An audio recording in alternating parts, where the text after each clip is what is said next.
nerds, and welcome to The League, exploring the League of Legends lore from A to Z. My name is Rebecca. And I'm John. My name is Mark. Today we're doing our first deep dive into an alternate universe, and we're starting with High Noon Gothic. Because I distinctly remember the first time we heard the plot of that AU when you're telling us about Ashe getting angel blood and hell overflowing because heaven's dead. And Mark and I were like, wait, what the fuck? That's what that AU is about? And I haven't stopped thinking about it. I thought it was cowboy. I thought they were just cowpoke. Right? it's just like come Red on, Dead y'all. Redemption. Come on down. Right. Join the cakewalk. How the West was fun. To be fair, there are a few champions in the AU who are kind of like that still. Yeah. You know, Yeah. like Misfortune. I feel like kind of got Caleb. added in before this was its own AU, and they're like, well, Yeah. they've got a cowboy hat. You're in. Put him in the AU. He's a gambler. Twisted fate. It's like, okay, well. It's okay. You need some normal people to highlight all the weird shit. Yeah. That's true. Not everyone can be a god or a demon or an angel or a half demon, half angel. But can't they, though? Like, But more people can be than you would expect. So many. Really, a lot of them. I feel like there's not a lot of humans left at this point. Yeah, there are a shit ton of champions in this AU. I could rattle them off. We could see. Don't worry. I will rattle them off because Oh. I'm going to give you a little bit of information about them. Remember? Okay, yeah. But first, we got to okay. do the synopsis of the Oh, the okay. AU. Yeah, I figured, thought like- either John, not John, not you, That's anyone me. but you. Either Mark or me should get to read it. 'Cause Yeah. I feel like you've read these so many times. I've read them so many times. And they're like embedded in my head. Do you have it written down, Mark? Sure. I don't. I had like just a summary of like what's going on, right? Like if you don't know right. what this is, but I Ooh, didn't have the like actual that. blurb. Okay. Well, Let's do both. I like both those. yes, I'll do the blurb first, and then Mark, you'll do an actual useful paragraph. I suppose y'all Sure. can help me out with it because I figured it would be a discussion thing, not just me talking. So we'll see what happens, right? That's fair. Yeah. All right. So, gunslingers and lawmen ride beneath the merciless sun of the high frontier, chasing survival and salvation in equal measure. Heaven is rubble, hell is empty, and all the devils are here. Wonderful. It was so hard not to say it in the cool. way you always say it. Because I know exactly how you Right? say it. I could repeat it the way you do. Anyway, yeah. But what's going on in High Yeah, what is Noon going on in Gothic? High Noon, What's going right? on here? Yeah. Yeah, well, I Shit's mean, you kind of crazy. nailed it in the. Yeah, did Shit's I nail wild. it in the riot It's wild. blurb? It's wild. It's the Wild West, as it were. Well, I mean, it's you you hit the high points, right? Is it like so? This is like what my piecing together of what I've read, right? Is that at some point, humans who kind of live over on some eastern continent, I don't think they ever really give it a name, just like like Eastern Shores or whatever. It's kind of what they Right. call it sometimes. Started migrating over to this other continent in the West, the Untamed West, right? And there were already things living there, monsters, demons, various shenanigans going on already, right? And the other big thing is that in this AU, heaven and hell are like tangible, reachable places. It's not just sort of some concept of an afterlife. It's like you can go there physically. And they did that in heaven and killed fucking everything that was there. Right? That's, Yeah. They just fucking murdered everyone. They killed all the wild. gods that lived there. They killed the angels that lived there. I think they did it for like their pelts and shit. Because there's some. I think I want to say it was it's maybe one of the stories or somewhere where they talk about heaven being kind of the deities there being killed and being overrun by like trappers and tanners and etc. Like they killed them to like break down their constituent parts and then use them and sell them and shit, I guess. But the point is that heaven is completely rubble, like you said. So it's just the normal world, I guess, as it is, and hell is the only thing that's left. And hell runs the fuck out of room because there's no place for anyone to go when they die except hell. To the point where it actually sort of spills back over into Earth. And so you've got demons running around on Earth, and now there's also devils. And there is a distinction between the two. It seems kind of slight in my mind, but Yeah. they're different. They are different. And so that's kind of the setup, right? Is it's a Weird West setting where you got monsters, demons, devils, humans, and kind of all manner of in between mingled together, right? And that's kind of the setup for the AU, right? Yeah. Yeah. And it has a couple, or it's got a handful of like recognizable places too. Like not all the AUs put a ton of time into like world building necessarily, but High Noon has put a decent amount of time into establishing the areas within itself, and a lot of them have kind of one-to-ones with our typical Runeterra map. There's the City of Progress, which is Piltover. There's the City of Saint Zon, which I'm assuming is Zon. There's a City of Fort Knox, which is Noxus. There's a City of Tenacity, which I'm not actually sure if what that parallel is, or if there is one. There's a City of Bandle, which is kind of like Bandle City, but without Yordles. In fact, there are no Yordles in this AU. Yeah. There's New Eden, which kind of, I think, like, a little bit, it almost gives me Blessed Isle, Shadow Isles vibes. I doubt it's kind of one-to-one, but that's kind of the best comparison I could draw. There's Buzzard Gulch, which I'm pretty sure is Bilgewater.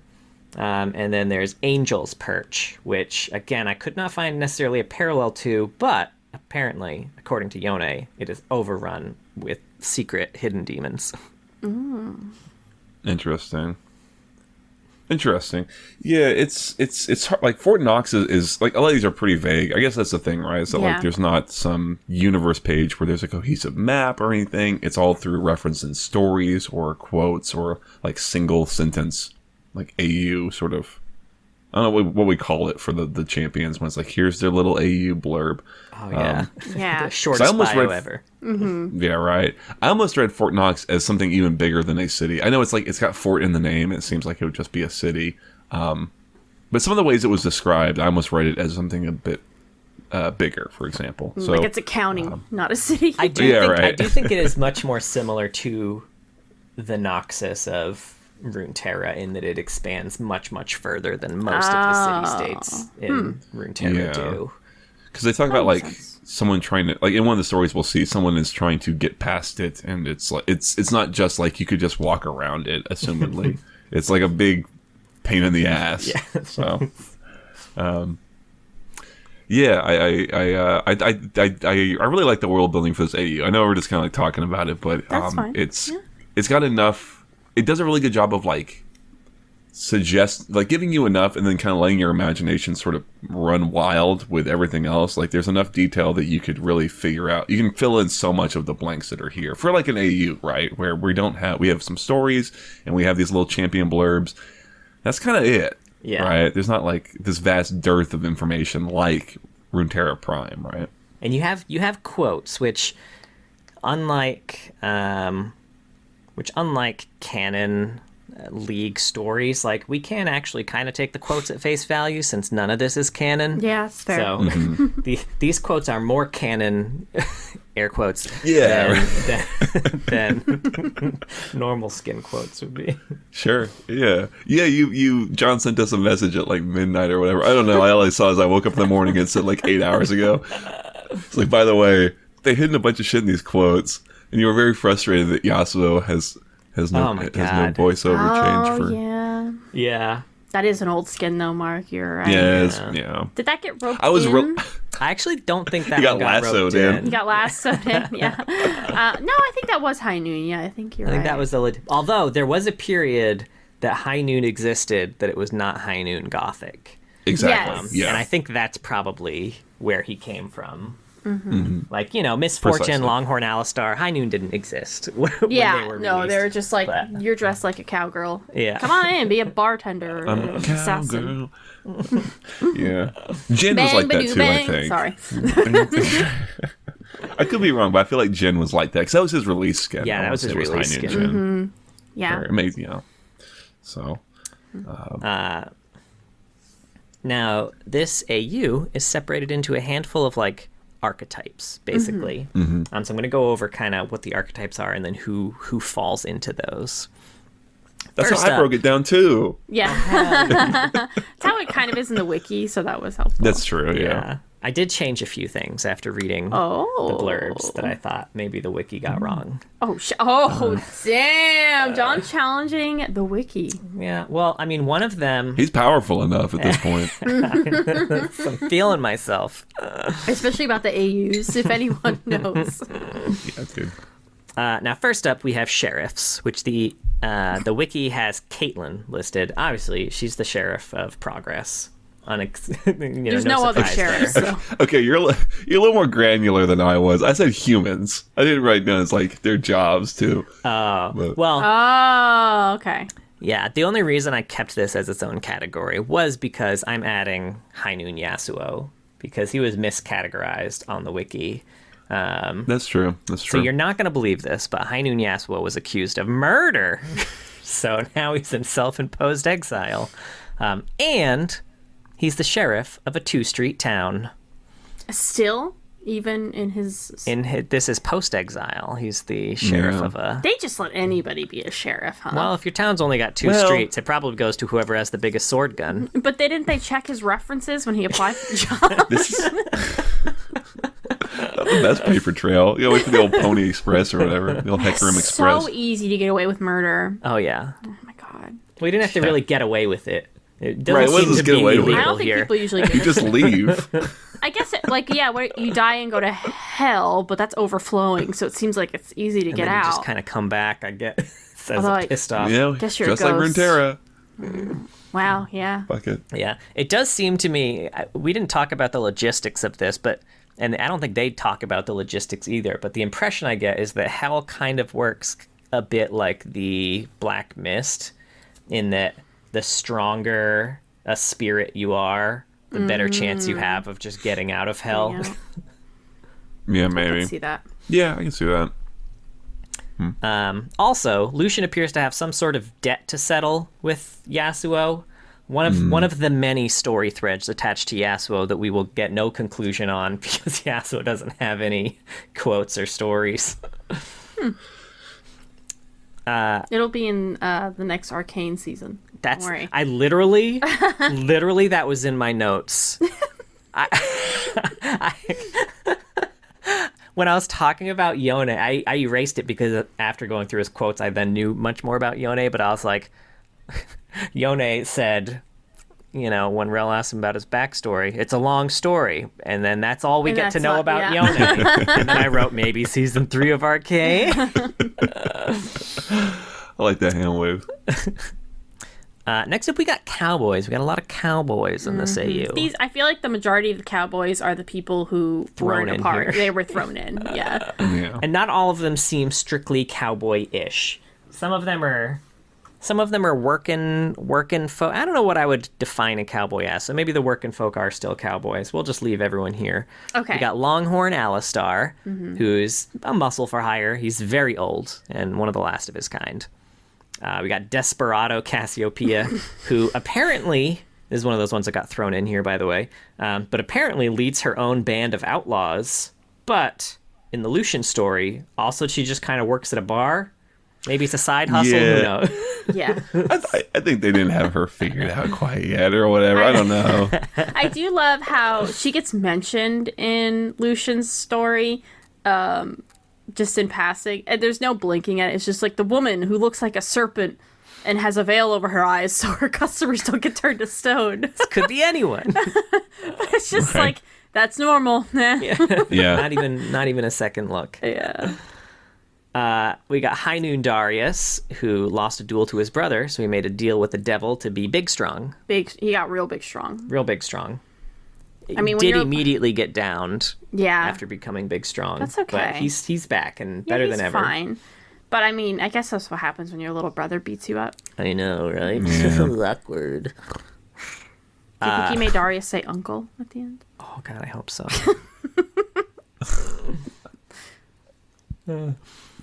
We got High Noon Gragas, who's a big old bartender. Interestingly, he goes by one of his nicknames in this AU is Cask Breaker, which is also his D&D name in the D&D AU. Also interesting, he and Evelyn apparently co-run the Crossroads Saloon. What? Like a combo. That's great. Yeah, it's interesting. I did see in that one, because you're supposed to read certain bios in order for the story, and he just kind of like casually is like, stop trying to eat the men. Right? Casually cockwalks her. Yeah. He knows it's not good for them. It's bad for business, Evelyn. bad You for gotta business, stop Evelyn. doing this. We got High Noon Jin, who's a mechanical assassin. Making this the second AU where he's a non-human assassin. Interesting. He doesn't have a ton of AUs. I know, right? Yeah. Now, he is implied to have been built in the same place as Ash, not necessarily to be an angel or anything like that, just as like built as an automaton, and then just went insane after that. Yeah, I will say for me, I organized them in a separate category of like clockwork / mechanical. It's kind of something yeah. Mm, that comes up a few times. Gotcha. That's the little steampunk aspect of High Noon that comes up sometimes. Yeah. Yeah, which oddly enough is exactly what happened in the other AU where he was a machine too. Which one is this? In Project. Oh, okay. he just... I guess that's what you do with Jin, right? He's from somewhere, and then he goes bananas. Banana. Banana! Sorry, I'm with a toddler all day. That's how I say bananas around her. Now, we have High Noon Lucian. We're not going to get into his lore because a lot of We it will. is covered in the first story we're going to talk about. All I will say is that he doesn't have a horse, and a surprising amount of people give him shit for it. I mean, why the fuck is he walking everywhere? I bet a horse wouldn't trust him. You know, honestly, you're probably right. Probably, yeah. You've cracked the code. Now we got Cowgirl Misfortune. She's a bounty hunter with a cowboy hat. Hell yeah. Cowboy Misfortune. Got Heck blonde yes. hair. We got High Noon Rel, who is a powder witch whose home was destroyed by Twitch, and looks like she and Yone are traveling together now. Interesting. Yeah, they never tell you what a powder witch is, huh? Because Not they only- say it a few times. Yeah, I was going to say, not only do they not tell you what a powder witch is, but they also don't tell you what a gunpowder witch is, which is what our next user, High Noon Samira, also a bounty hunter, and a gunpowder witch. So it is specifically Do you think it's different, but like Catholics and Protestant? You know, Yeah. it's similar. you put your gunpowder in bombs. Blah. Now she is hunting Tom Kench for Mordekaiser. Oh, for the enemy. Yes, Mordekaiser has put a bounty on Tom Kench, which, man, there's a lot of feelings about Mordekaiser in this AU. Yeah. Yeah, for a guy who never shows up. Never right. fucking shows up. Well, he's the big bad, ultimately. Yeah. I mean, broadly speaking, I suppose. Right? In a world of demons and devils and harbingers of doom and gods, the big bad is Mordekaiser, a big train. A big train Yeah. choo-choo. Let's see, we got a High Noon Twisted Fate, who's a card sharp and swindler who goes by the name of, you're not going to believe this, Tobias Twisted Fate. You really phoned this one in. Like you have to say my full name. That's what I go by. No one can call me anything else. And finally, we have High Noon Yone. So the blurb does not tell us a lot about him, but from his voice lines and other random shit, we know that he is hunting the Harbingers. It seems that he was tricked somehow, and that somehow resulted in his shadow being the real him and being stuck in a shell of a body that's not actually him. Either way, he's definitely dead. We know that much. He's Okay. dead. He blames Yasuo for making some sort of deal that we know nothing about, and we're not going to find out in Yasuo voice lines, let me tell you. But that likely resulted in the whole death thing. He Doesn't seems he to have kind a voice? Go ahead. he seems to kind of want the piece of death but it ain't happening. He just kind of keeps coming back every Is time there he a dies. piece of death here? Probably not. PEAC. He's probably too strong, and that's why he just keeps dying and coming back again. God, how scary to live in a world that you know when you're going to die, it's just going to be worse than the Or the horrible same. place you're living. Yeah. Sure, and it's a pretty shitty place. Yeah. I In was gonna fact, say, he I is thought very his- pissed off at people about that. Yone loves angels. I mean, could you imagine if you found out Hates. that your ancestors decided to like destroy heaven and kill the gods for fur coats? Like, Right. He's But a surprising amount of people don't seem to have issue with this. Yone real pissed off about it. Yeah. He loves angels, hates humanity for screwing the whole thing up. yeah. And it's also implied because Yone was alive when that happened. He had been to heaven, or might have even been in heaven when the whole thing was happening. But he was alive for all that, and he met an angel, which is never explicitly stated, but is kind of implied to be Lilia. Oh my god. Interesting. Poor Willia. Willia. Where we are. Willia.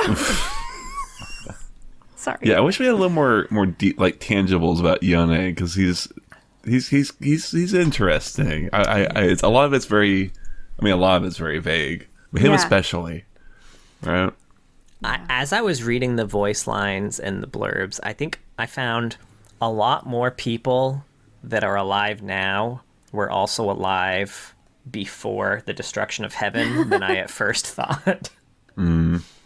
I kind of thought that was like a long time ago thing, and that Yeah, it seems like it. only kind of the devils or demons and all them were alive. But I think one thing that I forgot is how many undead, just half, you mentioned like half demon, half angels, which just I guess means that they live forever. How many of those folks are just walking around? Because so many of them remember the before times.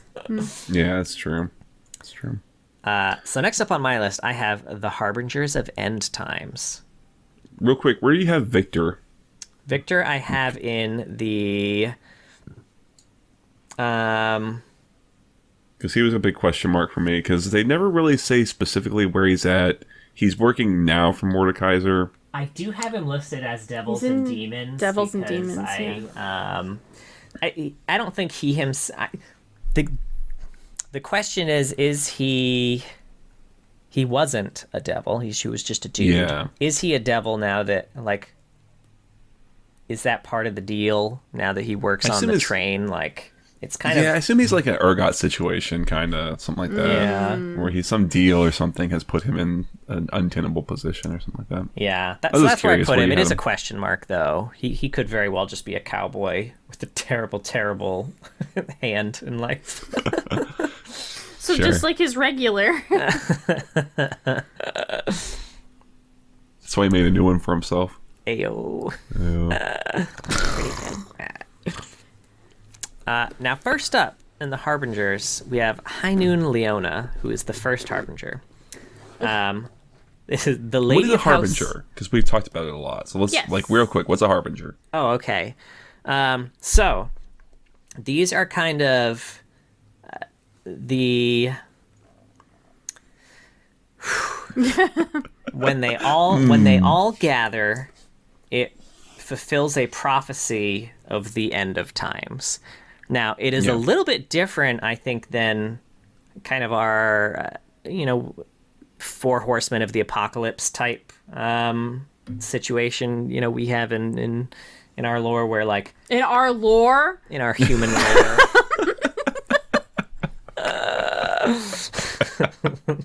I say that, and I know someone's trying to like get you to go convert to their religion. Be like, oh, I'm not really into your lore. Sorry. It's an interesting AU, I won't lie. I'm more with the canon. This shit, this is like when you call, like, what are we calling costumes skins and shit? It's like, it's fucked up, man. yeah. Well, the Harbingers, it kind of sounds like they're there to get revenge for heaven, is what it felt like. So the thing is, they don't seem to have a consistent. It seems like they're That's all true, they're there all a for little their different. own reasons, and they're all kind of following Leona, who's there for the weirdest reason of all. It's like Leona is just this normal noble lady. She's a normal girl. She was a normal lady of House Solari. She grew up in Bandle Bay. And we don't know how, but essentially her family fortune was taken by Mordekaiser, some shit like that. He needed it for his armor. It is said that he's very all about, like, he's super extra. His train is super extra. Yeah. So she wants to get that treasure back for her, let's see, I have this in quotes here too, her family's salvation. Now, we don't exactly know what that means. I assume that they just took all the money and her family is not going to be a noble family anymore if she can't get it back. Well, here's what I'll say to that, though, is that something they make a point of, I think in the Talon story, I'll say, is that, like, life and death itself are treated as commerce, and that's something that kind of brings about the Harbingers. So could it be possible that this is not just, especially that family salvation thing, that this is not just like money we're talking about, but souls? That's true. That could be it. I like that. Because souls are currency when it comes to Mordekaiser. Yeah. Yeah. Yeah, I like that better. Yeah, that makes more sense. So she's just trying to get that back from Mordekaiser. She genuinely does not believe in this Harbinger prophecy at all.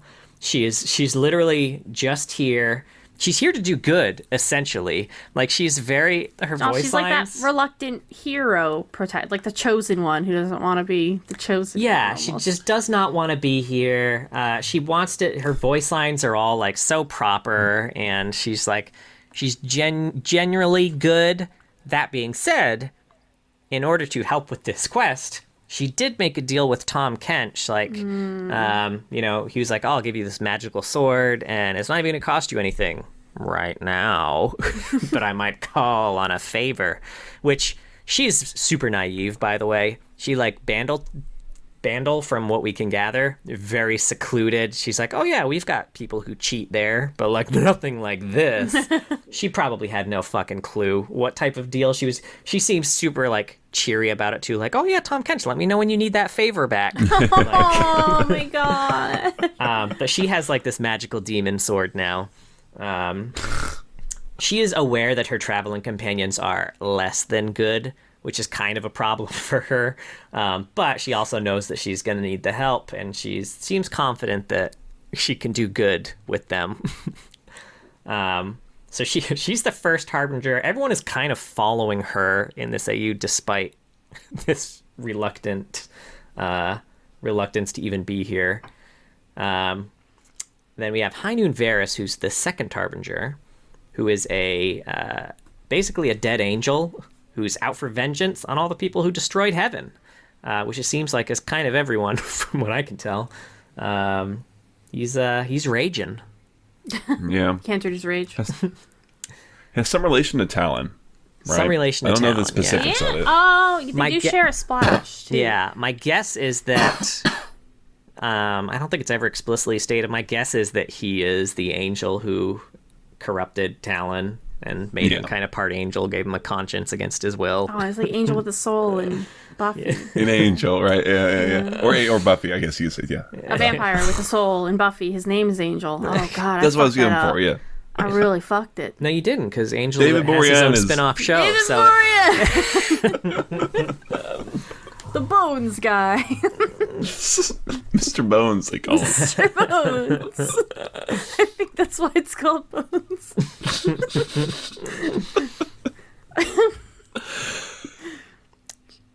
next up, we got High Noon Katarina, who's the third Harbinger.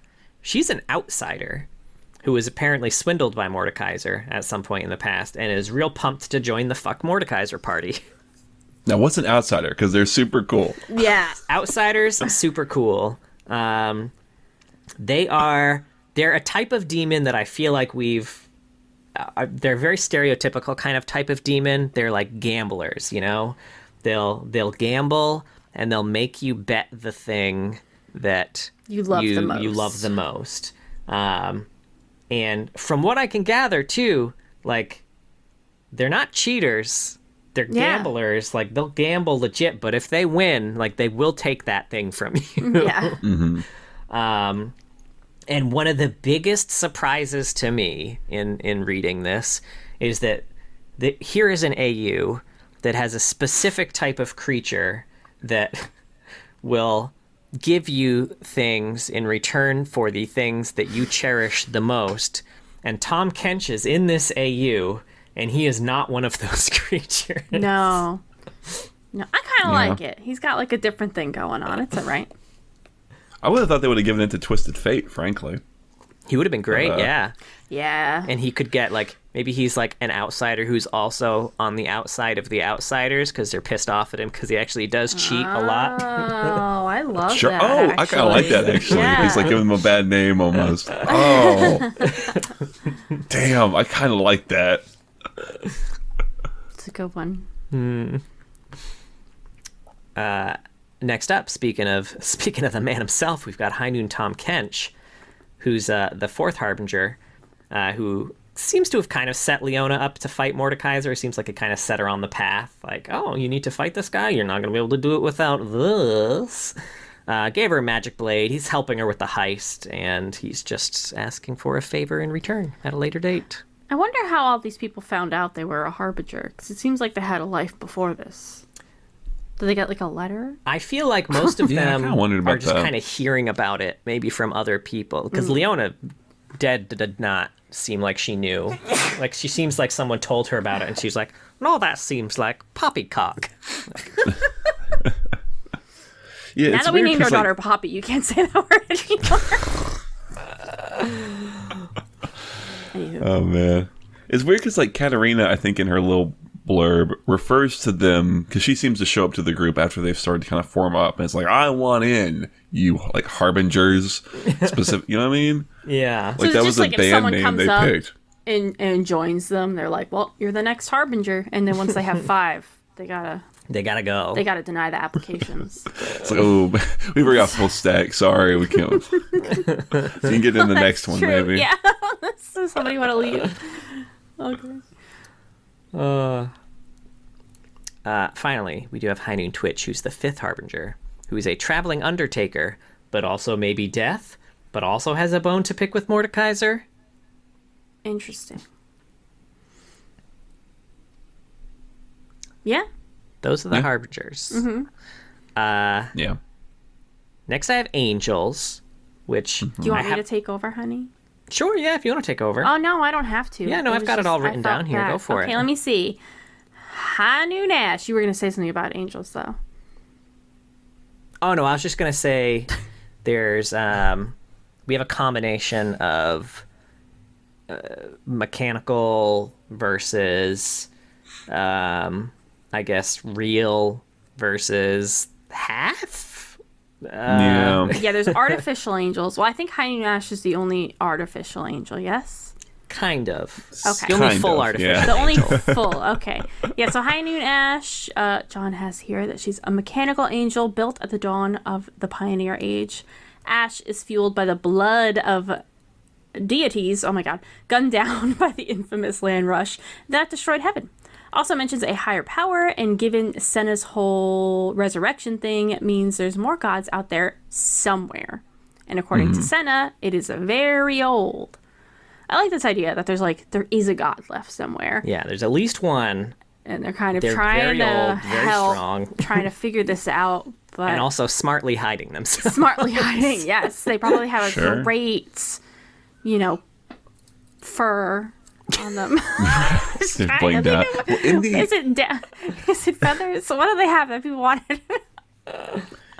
in the Ash story that we'll read, they make mention of how gods that didn't flee to, gosh, I want to say the far west. Oh, yeah. Were the ones that were hunted down. So, like, the idea I read was that, like, maybe there are some that were able to escape Yeah. humanity. Right? That makes sense to me. Yeah. And then And that's what we're seeing. Then there's that decision, like, do I even go back and help? Maybe fuck those guys. Right? This guy sucks. Sucks so bad, but I kind of miss my demon friend. I don't know. We're going to make our own heaven over here with blackjack and hookers. Yeah. Good one. Such a timely meme. Yeah. All right, we also have High Noon Aurelia, a fallen angel who now has darkness inside. Also, is rolling with newly revived Senna. So she fell out of heaven before they could get to her. Yeah. Okay. High Noon Senna. Also might be rolling with Ash. It seems like they might be together now. Yeah. You know. Are you taking that just from the cinematic? It's just from the cinematic, so we'll take that. I guess we have to take everything as canon, even though that's Wild Rift and not even linked on this page. But Yeah. also, we probably don't have to take that as they were fighting Thresh and we're going pretty toe to toe. I don't know about that. Alrighty. Hanun Senna. We'll get into it a bit later, but what's important to know is that if she dies in any later stories, we're going to talk about it. Don't worry. She'll be mysteriously resurrected with the heart of an angel and a demonic steed that's also a gun off screen. Also, she likes Fiddle's sombrero. Oh, thank you for that little tidbit. You're welcome. Hanun Scion. Not technically a mechanical angel, but they doggone tried. But he got mad and killed them all. And now he's getting mad and killing folks all over the place. That's good. Yeah. I like that idea that they tried to make another Ash, and they fucked it up so bad they made a Scion. Were they trying to make like a big angel to fight them all? I don't know what it was. I remember that sexy angel before. But yeah, that is what they would do first. They would make a sexy angel first with big tits, and then they'd be like, all right, well, now we got to get one that can actually fight because we know women. So then they make a big, giant, beefy one in the male gaze, and he's too big to put the blood in. He's too big to fit the straps around. Seems to He's be just too big. should we strap him down? Fuck it. He'll be fine. And then they only had enough angel blood to fill like his feet because he's so big. Then they had to fill it with I don't know. That's how it works. What do you think? Monster energy drink. You came up with that so fucking fast, John. It was so good. So he's 10% angel blood, 90% monster energy drink. Yeah, no wonder he doesn't act like Ash. I'm gonna get that tattooed on my back. 90% monster energy drink. I think we have a new t-shirt design. I do like that t-shirt design for sure. I was thinking one day we'd all get a matching tattoo to commemorate this podcast, but I don't think I want it to be that, please. Can it be the butthole? No, actually not. Get it on the butthole though, so it's like Ew, devils and demons. I do just want to say too, Sure. in his rage after he killed everyone, it is also implied that Scion also destroyed all the means to ever build another mechanical angel. All the schematics, all the plans. Well, I think they ran out of angel blood anyway, so... Man, how'd they get all that angel blood? I guess maybe there's a lot. People were just like, god blood. I don't know. You know, making jerky and using their feathers. I don't think they thought they used the blood for anything else. Anyway, devils and demons. High Noon Evelyn, but with a cowboy hat. She's about to ensnare some dude in her blur, but Gragas totally cockblocks her. Bandito Fiddlesticks. Not just some dude, but Yone. Right? Yeah. Pretty sure it was Yone. Yeah. Yeah, it was Yone. Fiddlesticks, but with a cowboy hat. High Noon Hecarim. When heaven was destroyed and hell was overran, Hecarim and his riders were some of the first out of the gate. Big old devil. High Noon Mordekaiser. The man of the hour. He is the king of Sulphur Rail, reigning over the train to hell from a throne of stolen gold and infernal iron. Eternal and unassailable? I can't see. Yeah. Okay, apparently it seems he's about to be it's assailed, eternal, though. His blurb says that he is eternal and unassailable, but he is literally about to be assailed. Oh, he's by getting all assailed. sorts of people. They're about to sail him right into the sky. Also, I included a question here. Oh, okay. This was more just my curiosity. Why is he taking people to hell? There's no more room there, friend. He loves it there, and he wants to share it with everybody. Look at my lava pit. It's just on an episode of Cribs. This is where the magic happens. You know, he knows. He knows. This guy getting poked by a pitchfork.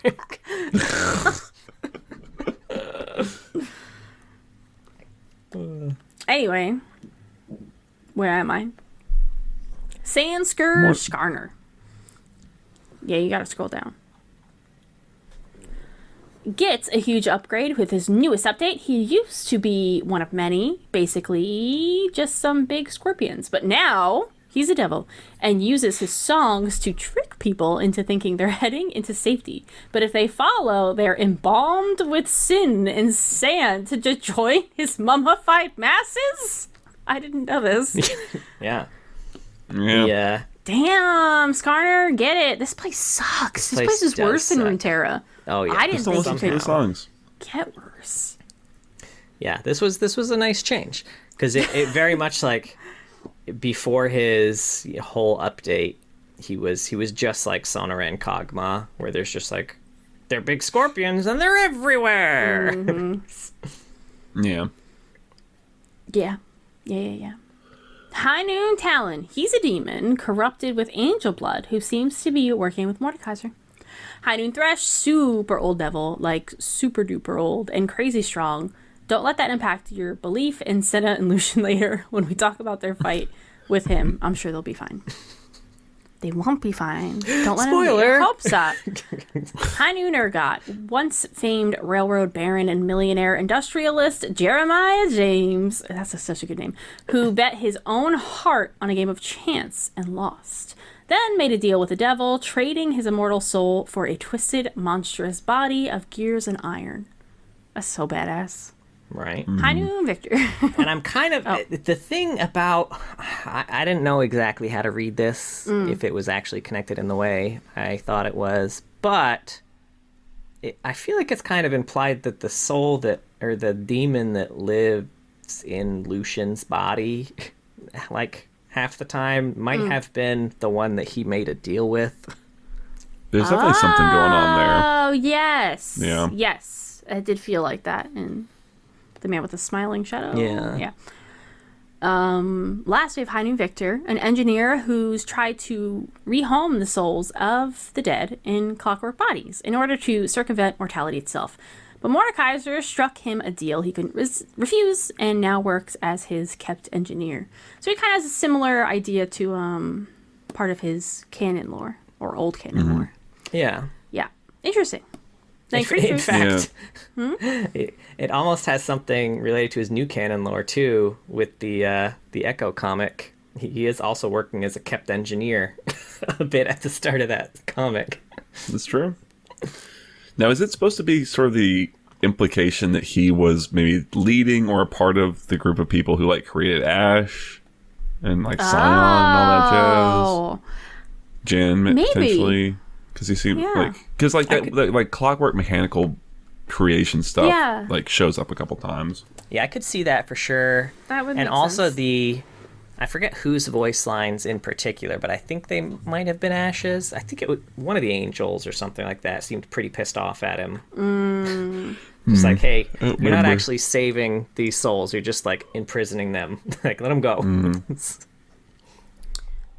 And the one creature that we kind of mentioned is Sonoran Kog'Maw, the lonely creature now that Skarner is gone. Folks are actually doing pretty well at killing the big monsters, probably due to Fort Knox hunters.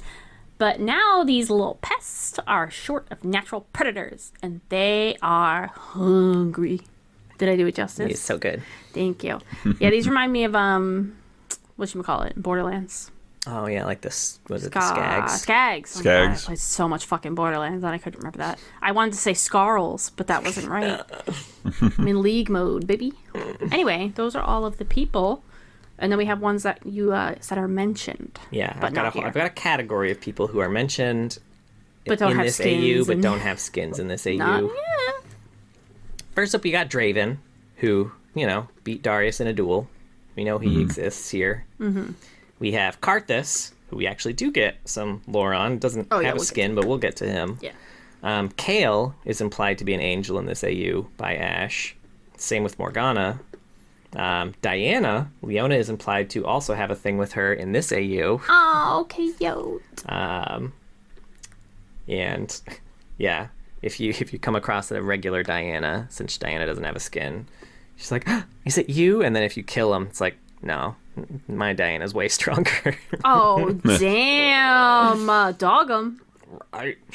And finally, Graves. Leona is not a fan of his kind. which is thieves, I guess, to be clear. So Oh. it's just him and, you know. I don't like when people take things. It's like wrong. Some people took my family's soul, and I took that really personally. Now put down that bread. You don't get to feed your family today. All right, let's get into the stories. There are 3. Yes. Yes. Yeah, they're all fairly sizable. But the first one is the longest, and Mark will be breaking it down for us. Sure. Yeah, I know we talked about this before at certain Yeah. points, but we'll get into the nitty gritty, right? So it's the man with the grinning shadow, not the smiling shadow, but pretty close. It's not quite fully there. It's by Jared Rosen. So it kind of opens with Lucian is on a train, and he's being confronted by a type of, I guess, monster called a riverman, which are sort of like drowners, if you're familiar with those. This riverman wants Lucian's badge because he needs to escape from the monster hunters in Fort Knox and get to kind of safety. And when this riverman attacks, Lucian just in a blink kills the riverman, no problem. And as we are reading through the story, we kind of will have a present day section, and then we'll go to like a little background section. We kind of alternate, and we see that Lucian had been a federal marshal. Marshals are kind of like government sanctioned, I guess, monster hunters. They're badasses, broadly speaking. And he had gone out to capture Thresh with Cinna. And we come back to the present day. We see he arrives at Angel's Perch. He, like you mentioned, he spots, Cassiopeia is there hanging around as a saloon girl. He's there looking for Alistar, the Longhorn, because he's looking for New Eden, some town called New Eden, and he's going to Cinna there, or as a means to get to Cinna, and Alistar can help him find his way, get there. We kind of smash back to seeing how he and Cinna had met at this big shootout, also at the Crossroads bar, or not the Crossroads bar, that's wrong, at this same bar that Alistar is in. And when they had met, he was just sort of a... Go ahead. I was trying to think of the name of it. It was like the crown of the Earthen King or some shit The like Earthen, that. yeah. I think they called it like the King at some point a couple times. Yeah. Yeah.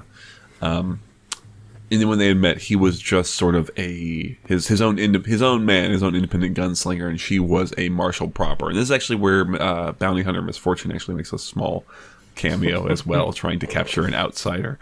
It just causes a whole bunch of fucking chaos. Back in present day, Alistar gives Lucian a map. Lucian heads north into kind of like outside of the bounds of civilization into the proper wilds, where it's very spooky dooky. And what we see as he's traveling out in the wilds is that when he sets down to camp for the night, we see that. So what we've kind of seen with Lucian, if you're not familiar with the skin, I guess, is that he's Lucian sometimes, and then sometimes, like after he'd killed the riverman, like an attendant or whatever comes to like knock on his door, and you see him kind of completely. They have a great way of describing him, but he's like completely like ashen like skin, and it's crackling, and there's fire kind of burning out from underneath him, and his legs are like, the stark like embers of oaks and shit. And what we kind of see is that every night, because that's when the demon is the strongest, that is in him, he has to fight it off from possessing his body.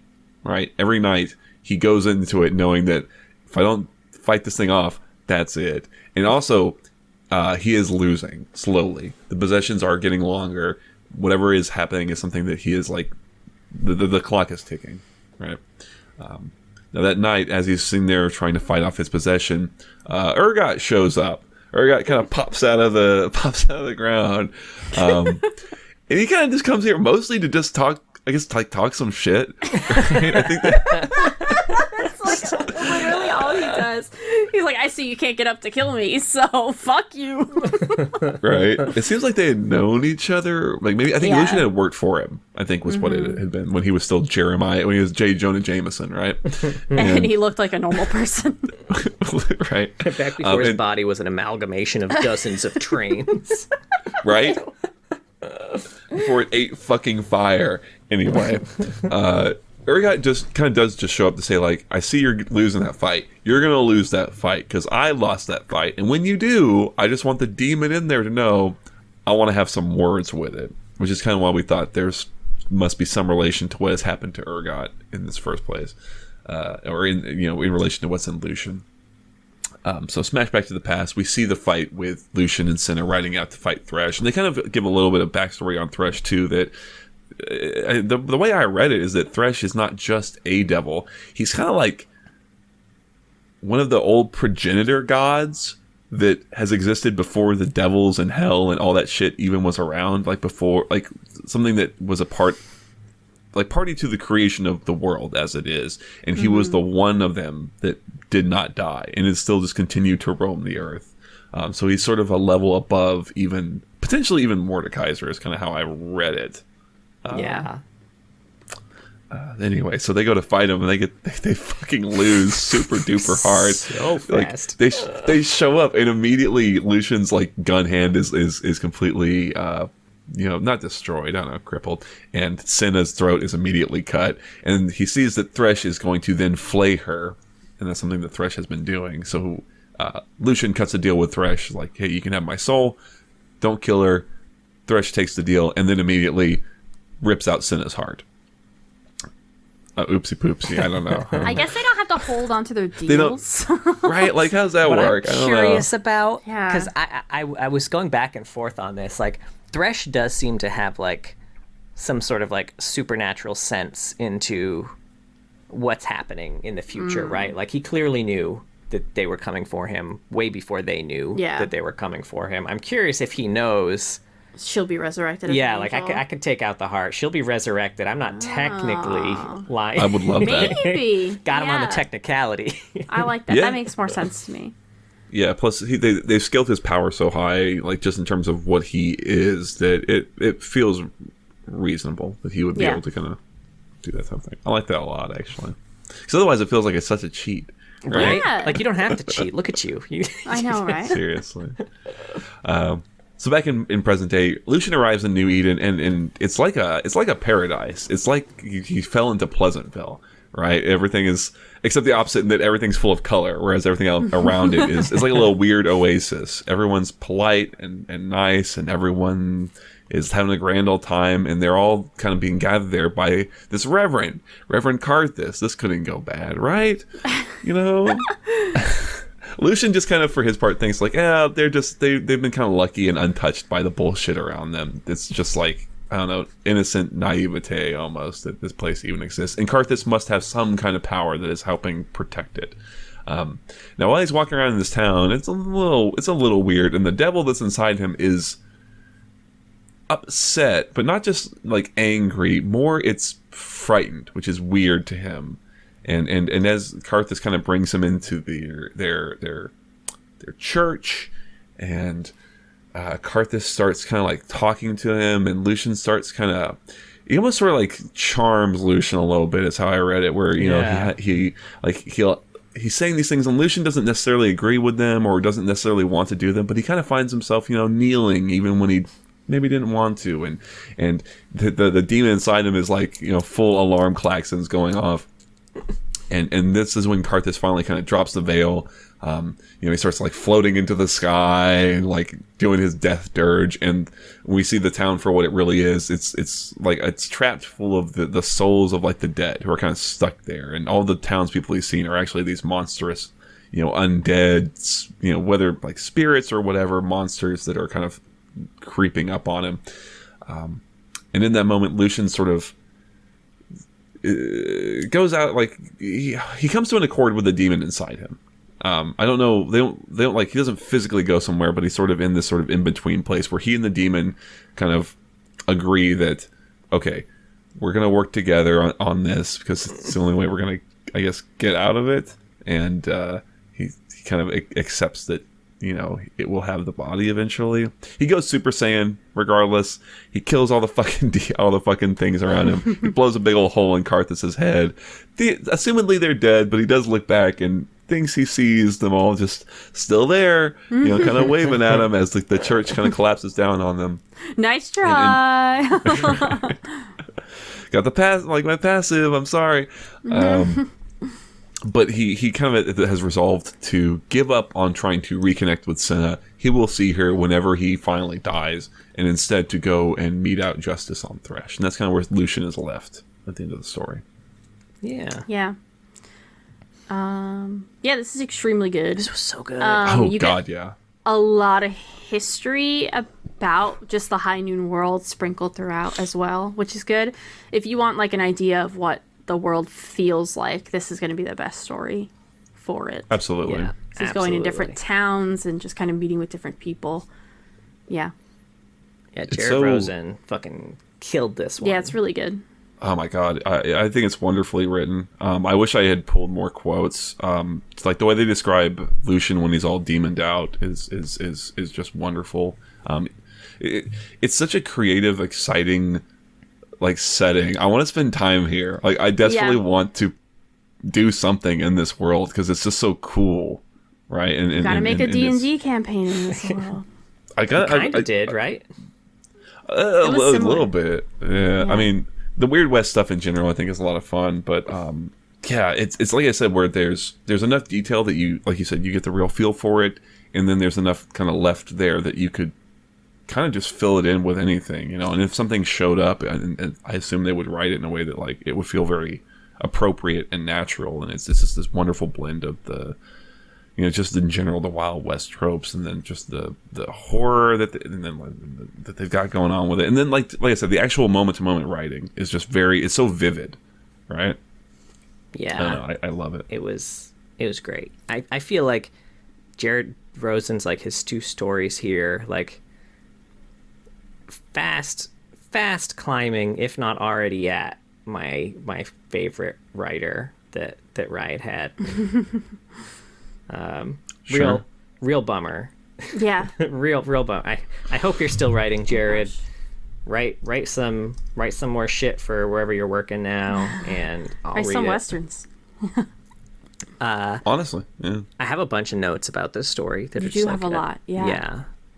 First of all, I just thought it was worth mentioning that Lucian had a grinning shadow before it was cool, and Vex is a poser. Don't let her hear you say that. She's gonna get so mad. Does her shadow even grin? Surely it frowns. It must. I feel like it The man with the smiles frowning a lot, actually. Yeah, maybe. The description of the Rivermen was so cool. It like Yeah. immediately, it's very quick and it immediately draws you in. And like the thought, another thing I loved is that the description of the small details about the train in the opening scene in between small snippets of their initial conversation are so amazingly Western. It's like one person will say something and then we'll get a description of the rattling of the train cars bouncing, and then another person will say something and then we'll get a description of like a reflection coming in through the window. It's all just like creates so much tension, and you just like imagine the space in between those words as you know that someone's about to pull a fucking gun. And then they do. Like chapter 1 of this story, which I think, what is this, like 10 chapters or some shit like that? Was it 10? Oh yeah, I guess for some reason it read a lot. Maybe it just reads a lot like less to me. I don't know, because it's Yeah, some of the chapters are really compelling. short. Yeah. Chapter 1 of this could be its own color like action story for Champion, and it would be one of the best ones we've read. Yeah. Just this interaction with the Riverman. They mention here too that the Western natives. I have a quote here: the Western natives and their alien weaponry, which I really want to know more about, because I don't think this is ever really touched on again, but it sounds very Cowboys versus Aliens, and I want to learn more about that shit too. I love the nicknames Thresh has: Reaper, Slaughter God, Old Turnkey, Great Horn, all very cool. Oh my god. I read that as Old Turkey. And I honestly, I thought it was a dope nickname for someone who also has the nickname Slaughter God. And then sometimes people call him, Old Turkey. Like they're trying to make it less scary. It's Turnkey.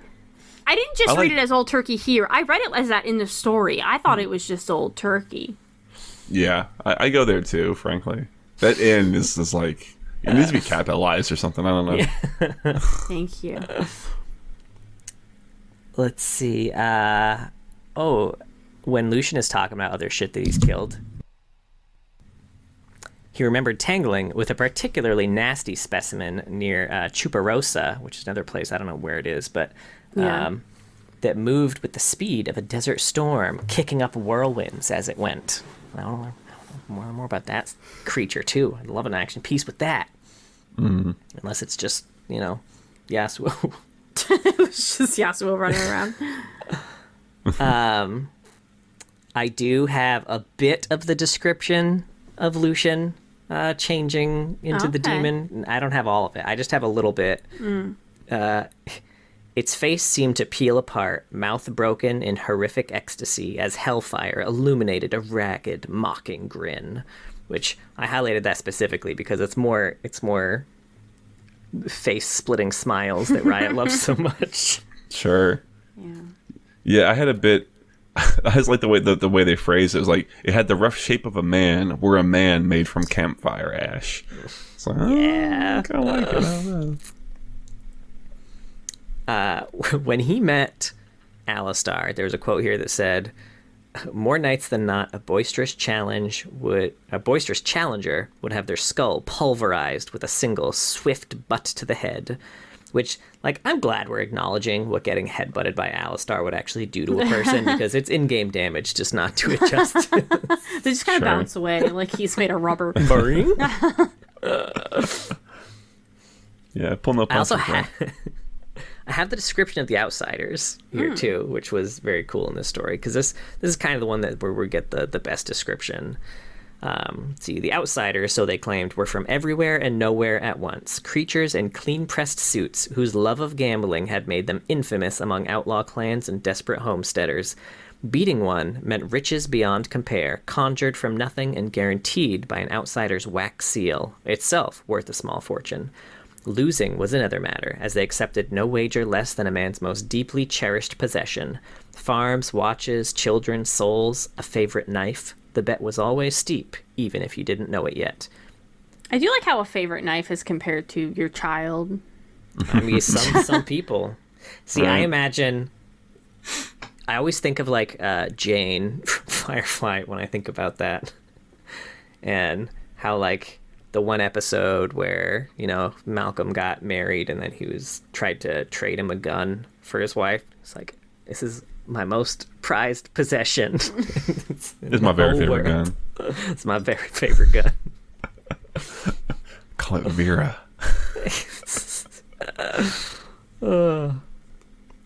Yeah, I was gonna say the bit where they start fighting with the outsider. It talks about how Misfortune shoots it, and smoke in the shape of crows billows out from it, and then from that, a giant claw whips out and just kills everybody at a poker table nearby, and then all hell breaks loose.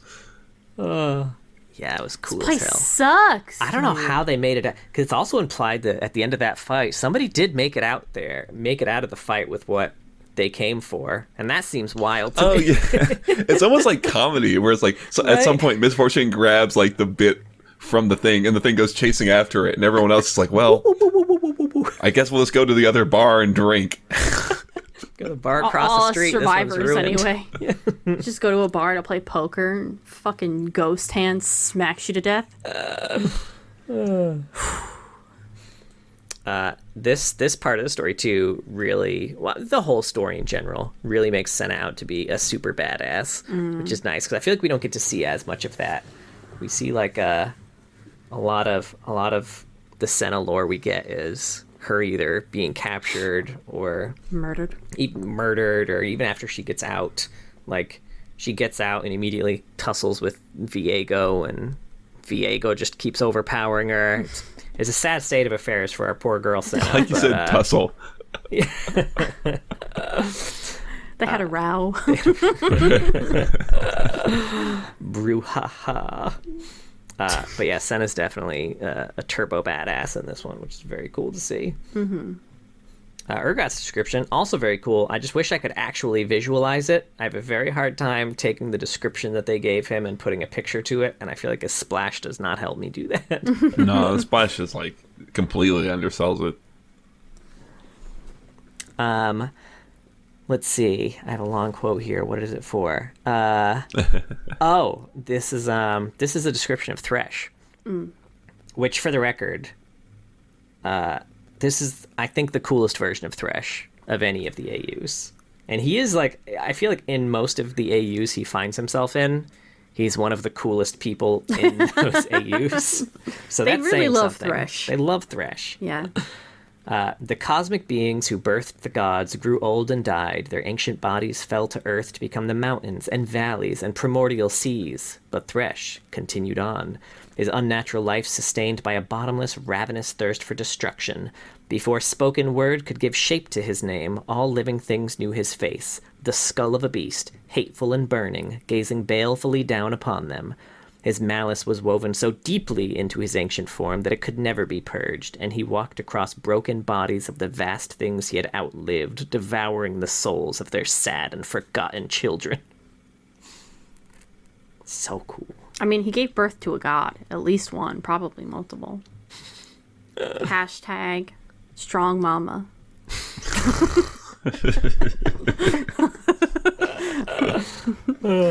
A single mom who works 2 jobs to love her kids, never stop. That's Thresh. She's a survivor. Let's watch Reba. All right. There. Anyway. Last thing I had here, New Eden. It's basically just Gondrel Valley Oasis, am I right? Yeah, What honestly. are you talking about? Oh, come Final Thank now. you, Fantasy. Mark. Come now. Thank you, Mark. It's from our D&D I'm gonna let it campaign. hang. Yeah. Ooh, I don't know names of places. I'm so sorry. It's fine. You remember the name of Some that, What about Mark? Salt's Deep? Now that you say it, that one sounds more familiar. Okay. Well, next up, unless people have other, No, I'm Notes good. on this one. Yeah. we have It's With Hell lovely. Before Them, also by Jared Rosen. Did we decide I was doing this one? Yes. Okay, cool. If you want. So, yeah, I'll do it, and if I forget any specifics, someone with better notes can chime in. So, this story follows Ash and Darius. Now, Ash is out hunting Hecarim, who is a big old devil here, and she kind of gets the impression that she's not going to be able to do it by herself, so she enlists the help of a fabled man-killer, Darius. Why she didn't enlist the help of his clearly much more capable brother, Draven, who knows? Maybe she didn't But, get that story, you know, or Draven's like more expensive. Yeah, it kind of Probably. it kind of comes off like she's not even like aware of it, right? She doesn't really No, seem she's not do background checks on her help. Classic High Noon Gothic. So she hires him because he's real good at killing, and she knows that, like, you know, it's uncouth, but that's kind of what this job needs. So, and she's keeping a journal the whole time. And as they get closer, she kind of notices Darius getting a little bit more Alpha and more male? erratic. More Darius. He's acting more like everyone who you would imagine plays Darius. Yeah. As the days go on. You know, when they, you know, they occasionally will camp out, and he'll be talking in his sleep about demons Kill and everyone. deals. Kill them and- all. And she's just like, something seems off odd. about Right. Darius. She literally sees an outsider at their campsite, just staring at them from a slight distance, and she's like, "You won't come over here." So they're traveling together. Darius is they ask a lot of questions. He's kind of most interested in, like, hey, you might know this shit. Like, how'd all those people kill all those dang gods? Write down, how do you kill a god? Yeah, how do you? No reason. Or an angel, Right. a god or an angel. Just I'm wondering. So they do finally make it to Hecarim. They're expecting to find him much sooner than they do. He kind of he makes them work for it. But they do Yes. finally find him, and she's like, "Ha! Now it's time for your death." Then Darius is like, "Psych!" and goes to kill Ash, and it's a definite curse your sudden but inevitable betrayal moment, and I think I do like the idea that Ash was not afraid of Darius losing his shit at all, because she takes him down so fucking fast. I think she just always knew, like, if he snaps, it's not big. I got him. yeah, she goes ahead and puts a few arrows in him, and then turns her attention towards Hecarim. Unfortunately, what she didn't count on was that Darius had already made a deal with the devil at this point in exchange for great power, which seems to include some level of immortality, it seems like. So he takes the arrows, drops, and then gets right on back up again. At which point Ash is like, "Fuck, it was a calculated risk, but I'm bad at math." And she fucking hightails it. So Hecarim, his entire host of riders, and Darius are on her tail. She runs out of there. It's worth mentioning, and this is a question I have just about Ash's cardio. She very specifically left her horse before going in here because she was worried about it getting spooked. And Hecarim, He's a horse. He's a horse. His whole host is horses, and she outran all of them to She's an angel. a sizable She's a robot. distance. She's also a robot, actually. Yeah, she's like a mechanical Yeah, who knows? critter So, with god blood. Yeah, she's gonna run a fucking horse. A pony? Are you kidding me? Well, I wouldn't call him a pony, honey. He doesn't Yeah. like that. He does when I call him that. I don't know what you're doing wrong. But she makes it out, and she's like, "Oh God, all right, I need to choose better traveling companions. I heard there's Womp some dude in womp. New Eden that's been looking for his wife or some such. I bet he would help." That's Lucian. That's Lucian. Could be anyone. Yeah, this is the best story, I think, to get the initial background on some shit, yeah?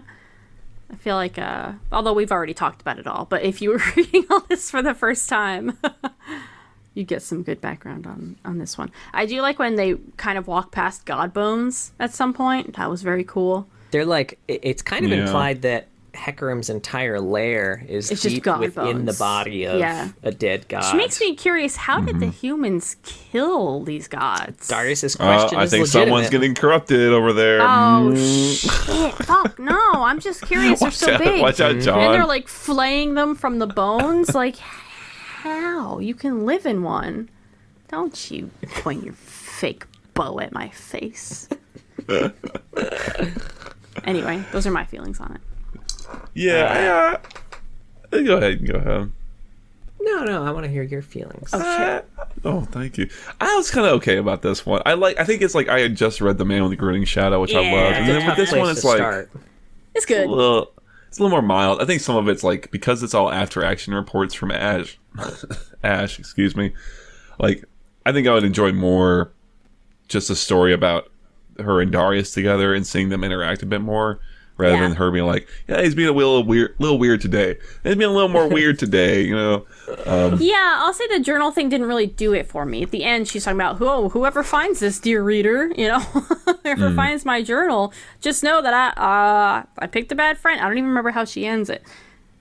It didn't work for me. I didn't really understand why it was in journal format. And why wasn't Yeah. the last entry dated?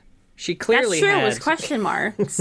She had enough time to write the entry. She had enough time to put a date. Come on. How did she? She Yeah, didn't you know go the date. ask She got lost somebody. for a while. I think. Go ask.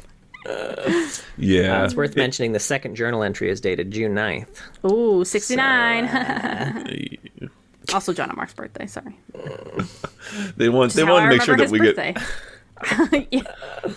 give us even more play. Yeah, it's like the year's like 1868 too, which I thought was kind of fun. Yeah, they gave like an actual date there. Yeah. Yeah, I agree about the format. That was I think the biggest thing with me. So Yeah.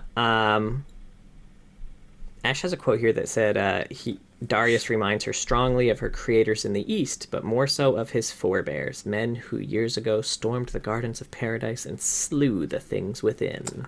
He's like the type who would have went with them. Where was Yeah. he January 6th? Right. You know.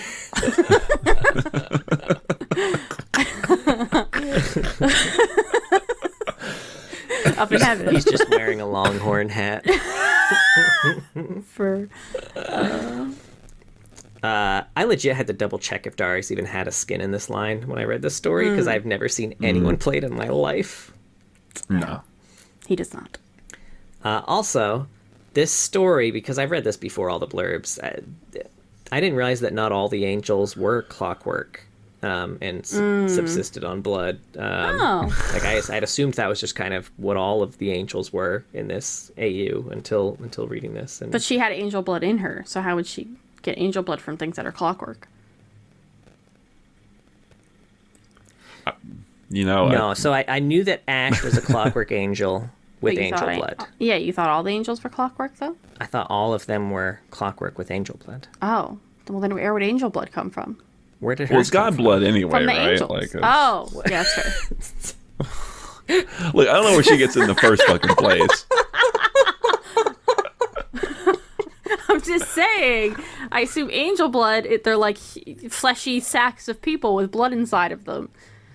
Those are angels, right? And then Yeah. So why? Assumedly. I'm curious then why you are like, when I said, oh, other clockwork things might have angel blood too. Like, why is there confusion as to where their angel blood comes from? If Ash is getting it from someplace, the others could be getting it from I someplace thought you were thinking too. that the original angels were clockwork. Yeah, that's That's what I yes. thought you were saying, is that the No. OG angels are clockwork, so that's why I'm asking where the blood came from.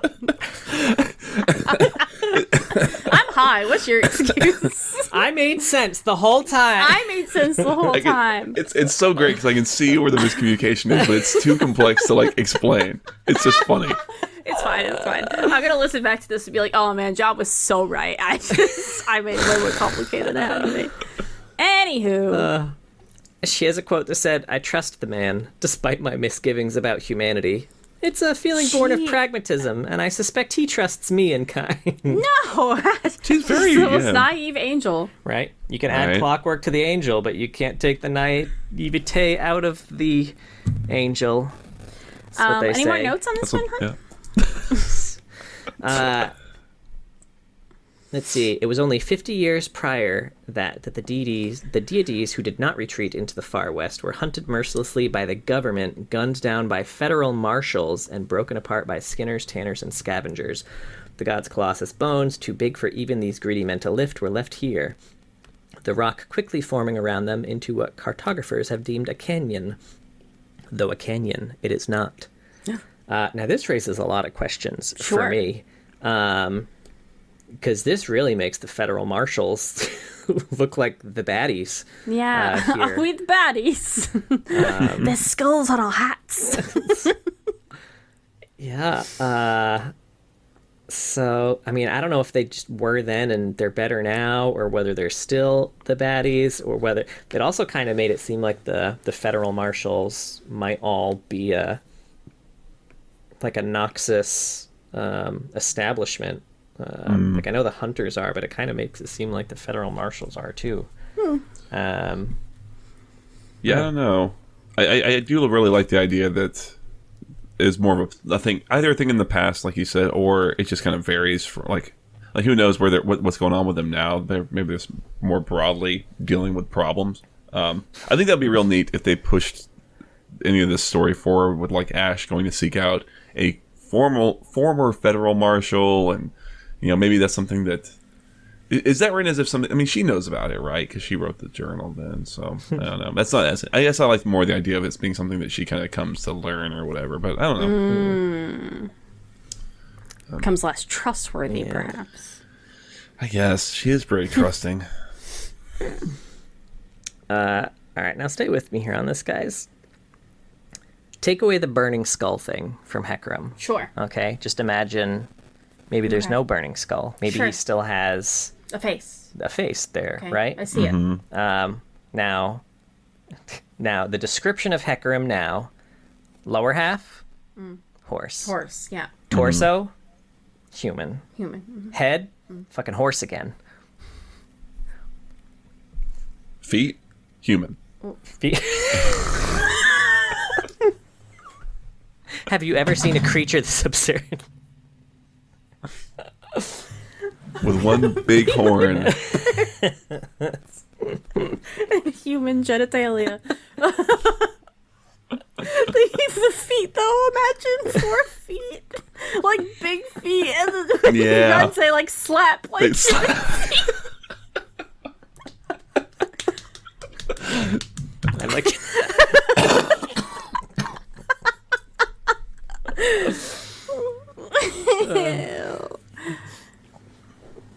Yeah. That's why you have the burning skull thing. It doesn't work without the burning skull thing. It doesn't man. work without the burning skull. Thresh knows that. You have a bunch of horse-headed motherfuckers running around. Can you imagine if he just was like, I look ridiculous. Lights a lighter.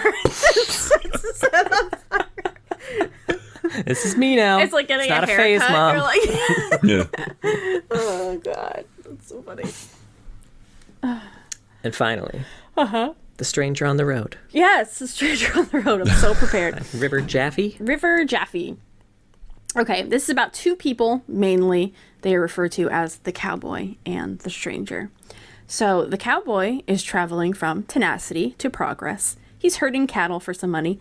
Along the way, he sees a man, the stranger. And stranger's not looking so good. Seems very ill. So the cowboy gave him some water, made sure he was okay.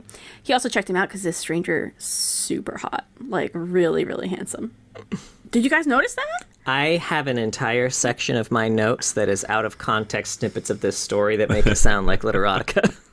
Thank you. It wasn't just me. I'm not just a perv, or Nope. we both are. The stranger said he'll follow the cowboy to progress, said he needs to catch a train. If the cowboy was more observant, he might have noticed that the stranger had been heading in the opposite direction. So why the fuck is he following you now, cowboy? As payment to the cowboy, the stranger says he'll tell a tale, help pass the time.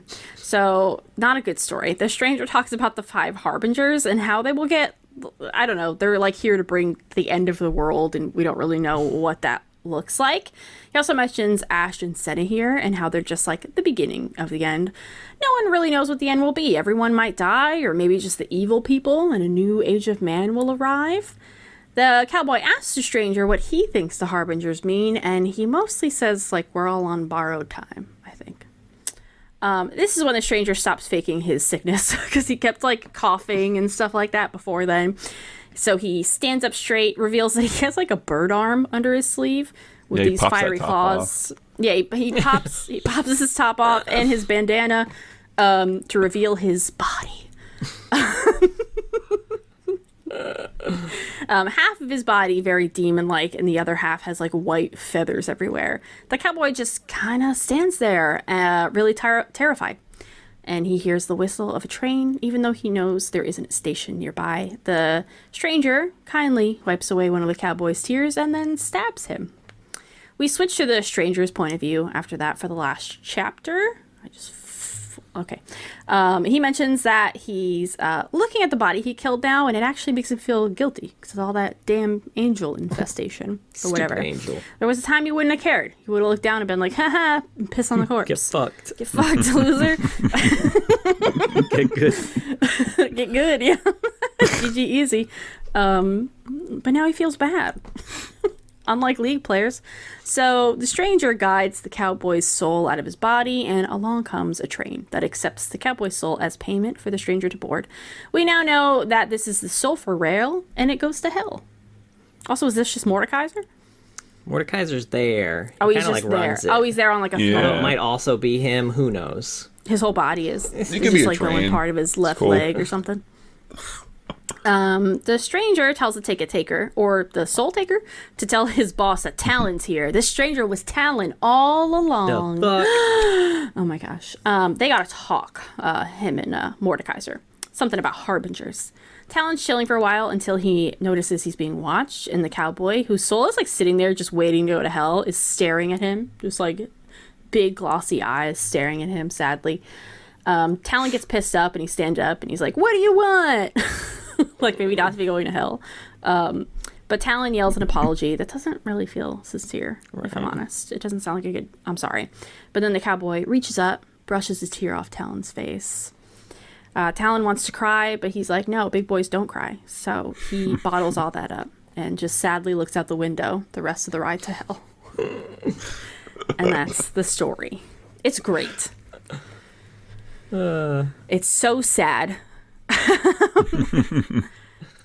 Yeah.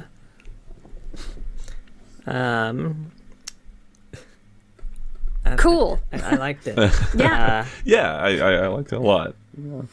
I don't know, for a guy who's half angel, half demon, which could be really kind of silly. I don't know. Silly. He looks like or half like like really a like- chicken, and then I guess the maybe other more half like yeah. Go ahead. I don't know. I don't want to say. I don't know. Overwrought or just very like. I don't know. Like you wouldn't take it seriously. I guess maybe is kind of where like I think you could end up with that. Yeah, I like a lot of details around him, like having a, again, kind of like Angel, where he's kind of got a conscience and he almost kind of like, he doesn't like having it in the first place. It's like, this sucks. I feel bad about these Yeah. things I'm doing. Like, he's still doing all the shit his demon self would, but now he just feels real bad about it. I guess it is a punishment in a way, but certainly not stopping him from... Although, how else is he going to get the punishment help? than Soraka gives. That's so. true. Soraka could have turned him into a wolf. That would be dope for him. No conscience, but how would you like to kill more efficiently? How would you like to just be, like, massive and indestructible with, like, really rapid healing? He's riding down to hell and he looks out and he sees Warwick. He's like, that could have been me. If only I pissed off the right angel. I do love that. The cowboy gives a stranger all of his water Yeah. to make him better. He said, I cannot let such generosity go unanswered. How about an old tale of the West, one I reckon you might not have heard, which to me, that would be like Rebecca saving someone's life and then them trying to repay her by showing her a magic trick. I fucking hate when people try to show me that. Well, you probably haven't seen it before, to be fair. Like, I bet I fucking have, actually. By a fucking 10-year-old. And then they stab you. Also, I would have had it comment if I said that to his face. That would be so mean. I'm really sorry if you're an adult magician and listen to this I can podcast. say you have it coming for being willing to watch someone do a magic trick. That's extra mean. the whole story of the Harbingers was like really ramping up for me, and then finding out that Twitch was the final one seems somehow like anticlimactic. I agree. I don't know why, but Twitch just like doesn't do it for me as the last harbinger. Twitch, huh? That guy? Her? The rat, so right? The comedic. mouse. Right. Yeah. Right. Yeah, that's the thing. He is a little comedic. It's hard to visualize him in a way that isn't. He's a big fucking rat who shoots people with a bow. That's Yeah. hilarious. And since he didn't get unique voice lines for this, he's doing it while saying, surprise! Yeah. I guess what would he say? What would Twitch say as he comes out of? Howdy! I'm here. He just has like a totally different voice. I feel like he would say he should say nothing is the only way it works for me. Oh, that would be badass, Oh, actually. if he's Just like totally completely silent. Yeah, that would work actually. That would be terrifying. A They silent would write rat like who the kills sound people of with bow? like of like a heavy dead breathing wind every now and then. Yeah, like Oh, that's different. I was thinking like the rapid breathing of a rodent, like a. I could see that too. Anywho. I have a little snippet of how they described the Harbingers at the end here. okay. Tidings of the end times will arrive on the backs of 5 Harbingers, heralds from all corners of the earth. These 5 will ride together. They will topple the wicked who reap the bounties of the bounty of imbalance, lay low devils and behemoths of steel, strike down the king of the sulfur rail himself. And like, hold on now. That doesn't sound like end times. That sounds pretty good. It sounds really nice. Sounds for the like they're normal going on a people. who's tour of who sucks, and they're taking them down a peg. Also, I saw that group of harbingers, and I don't know if they can do all that. I'm gonna be honest. yeah. Well, I mean that's why I like that turn of it where it's like it seems like it could be good, but it might also fucking kill everything, right? And even we see that Yeah. with Rel, that like Twitch killed their whole town or whatever it was. Yeah, that's So. true. I kind of like that. There's a misunderstanding. Meh. So now I present Oh, this story, but rife with sexual undertone. hell yeah. Let's go. Take the journey with me. Skin sallow, Pale hair stuck to his sweat-soaked brow. Not yet very there was erotic, something- I'll say. There was something unearthly about him, beautiful in a way that evoked an animal fear deep in the cowboy's gut. Beautiful like a wildfire. Beautiful like a well-polished knife. You know, I you can definitely read whisper that in it. a paranormal romance. Yeah, don't whisper It don't. it. It doesn't land for me. I say you whisper it, but it doesn't land for me. Sallow skin, hair stuck to your sweaty ass head. Because Hair soaked to needs- sweat-soaked brow. He needs That's porn. help, Mark. Don't He worry. needs you to Help, okay, I assist him. That's not Okay. all. Give him Don't water worry. and he whimpers in your arms, and then he stands up and he's this tall, strong man who scoops. Anyway, go ahead. He says, It "I don't know what was- to do this." It Can you was show me little how it more than a goes? reflex for the cowboy to stand and steady the man, holding his arm and gentling his shuddering back. He released his hold on the stranger's arm. When the cowboy looked up, he found the other man staring back. Like, this could be a romance. I cannot let such generosity go unanswered. The sweat that trickled down the back of his neck was cold as ice as he asked against his better judgment, "What did you have in mind?" The stranger shrugged, "Easy as you please." This is an actual line from the story. These are all actual lines. He stepped closer, closer, and only then, as he wiped away a tear rolling down the cowboy's cheek with that heavenly hand, did he slip. And I'll just leave out the rest of that sentence because we all know where it goes from there, baby. Much obliged, Slipped him a the stranger murmured into his ear as the redacted slid out of his body. John! You took it too far. That is a quote. I just removed one word. But the word was knife. It's redacted. Who knows what that word is? Could be anything. And then we've got the emotional breakup at the end. Oh, sure. Do you want me to apologize? Do you want me to say something? I'm sorry. There. You happy? Talon spat, reaching to grip the shadow of the cowboy's neck. Then the soul lifted a hand to Talon's cheek and wiped away a tear from the space beneath his eye. He'd never wanted to weep before. A pitiful act, the sanctimonious mourning of angels and men for lost lives that had never been theirs to begin with. But all the rain that never touched the desert fell inside his chest. That's the most emo line. A storm, Yeah, unstoppable, threatening to water the West in tears and drown him where he stood. Hell yeah. Taking Back Sunday for sure wrote that lyric.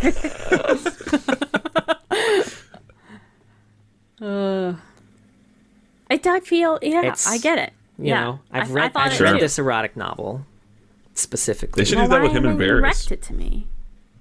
Right? I don't know more about that's- that story. Yeah, right. Yeah. It's a real sure. missing piece of all Yeah. of this. Yeah. Now, there's a few cinematics Yeah. for this. We have One Simple Rule, which is actually a Pulsefire cinematic. It's a yeah. Pulsefire Caitlyn promo. She's seen time portaling to the Old West, and we can see a wanted poster for High Noon Jin, High Noon Yasuo, and High Noon Twisted Fate in the background. Which is funny, since Caitlyn and Twisted Fate have their own skins in this AU.